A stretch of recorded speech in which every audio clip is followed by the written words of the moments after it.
CK,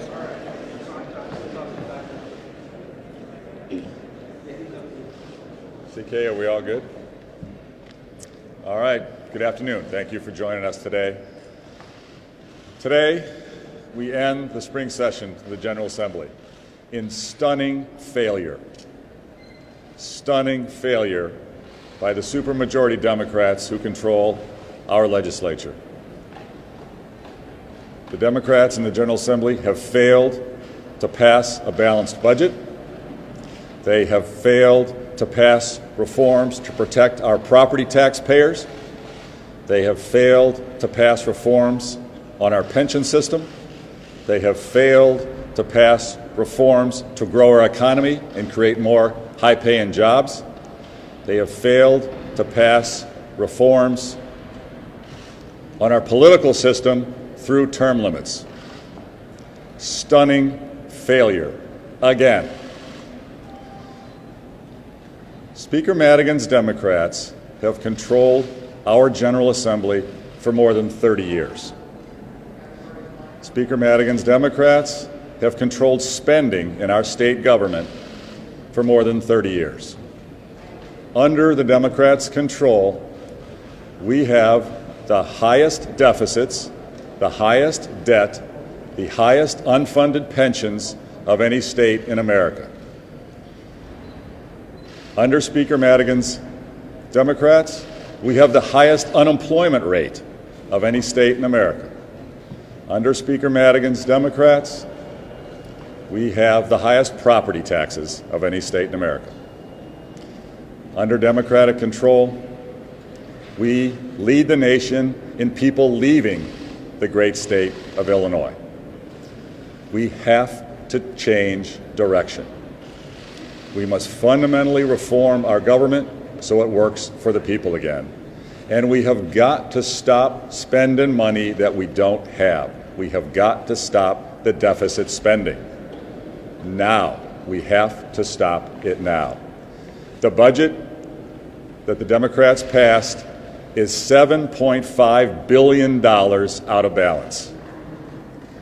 To pay for that budget would require our income tax to increase to 5.5%, a massive income tax hike to pay for this unbalanced budget. The Democrats know that the people of Illinois, the small business owners, the job creators of Illinois, don't want a massive tax hike. So they're not being honest. They're not talking about the tax hike. They just want to appropriate the spending, let our unpaid bills pile up, and then, after the general election in November, put in the massive income tax hike. That is their intent. President Cullerton was pretty candid about it, that they don't want to take any reform votes now, don't want to take any difficult votes now, wait until after the general election. That is wrong.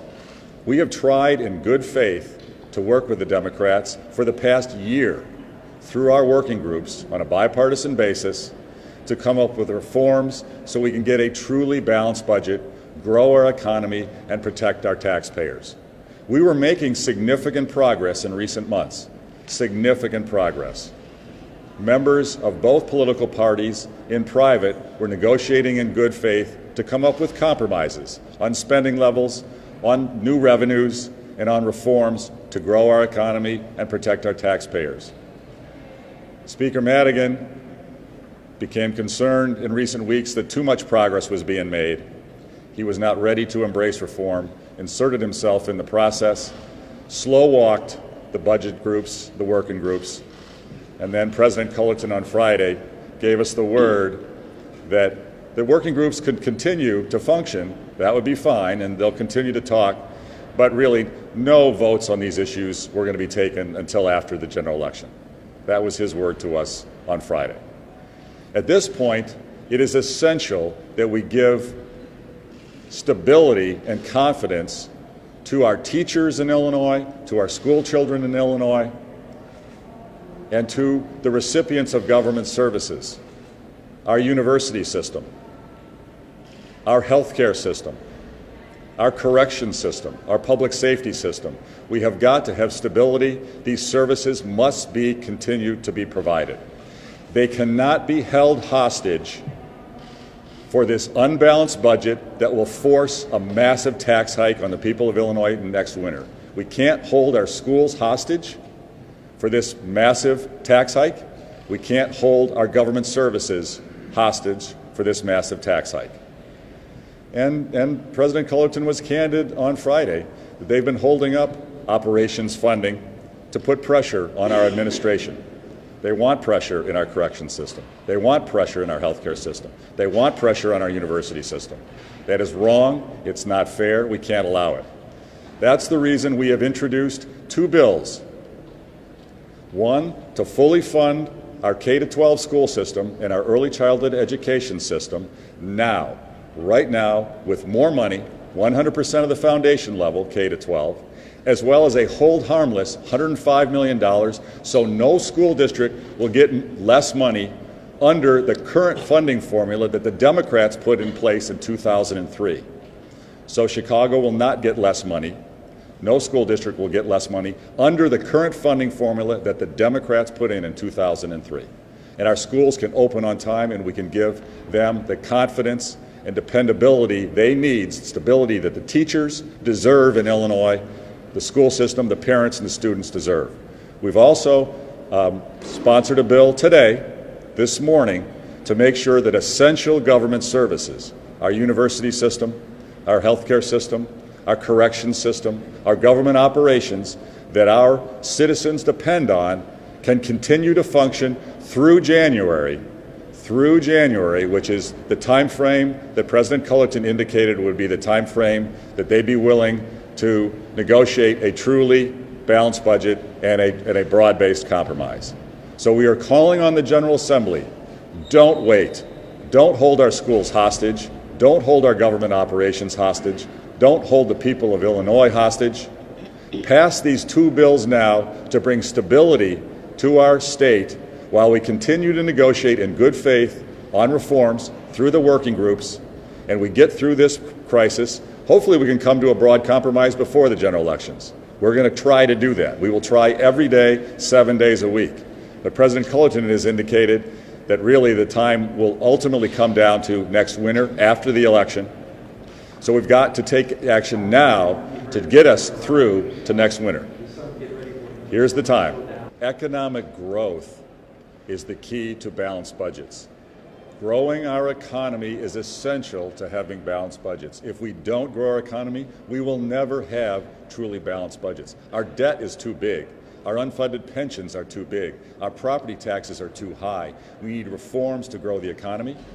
And if we had just merely grown the great state of Illinois at the nation's average, and we should be growing way above the nation's average, but if we have been growing at the nation's average over the last 15 years, we would not have a deficit today. We would not need any tax hikes. We would have not any deficit because of economic growth. We would not have needed the 2011 tax hike. We would not have any unpaid bills.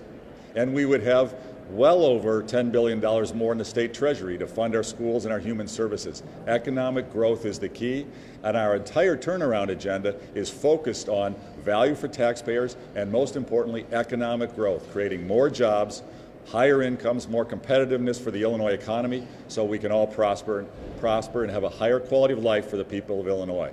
That's what we've got to have. It's clear we've been going in the wrong direction for too many years, and our agenda is about turning that around, and that will lead to balanced budgets in the long run. Family incomes, on average, have declined over the last 17 years.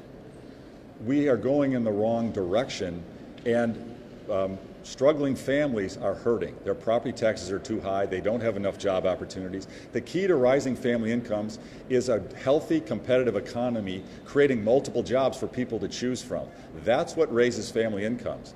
And some have said, well, it hurts the middle class, or it's a race to the bottom to have these types of reforms. I hear that very frequently. The tragedy is, look at the other states that have much more pro-growth, pro-turnaround agenda items in their policy. Texas, Tennessee, Indiana. They are growing faster than us, and factory workers in Texas which many people say, well, that's an anti-worker state, that's a pro-business state. Factory workers in Texas make more money than factory workers in Illinois. Factory workers in Indiana, when you adjust for the cost of living, make more than here in Illinois. We've got to change, and economic growth raises everybody's incomes. The special interest groups that like the status quo, they're spinning things that are just not true.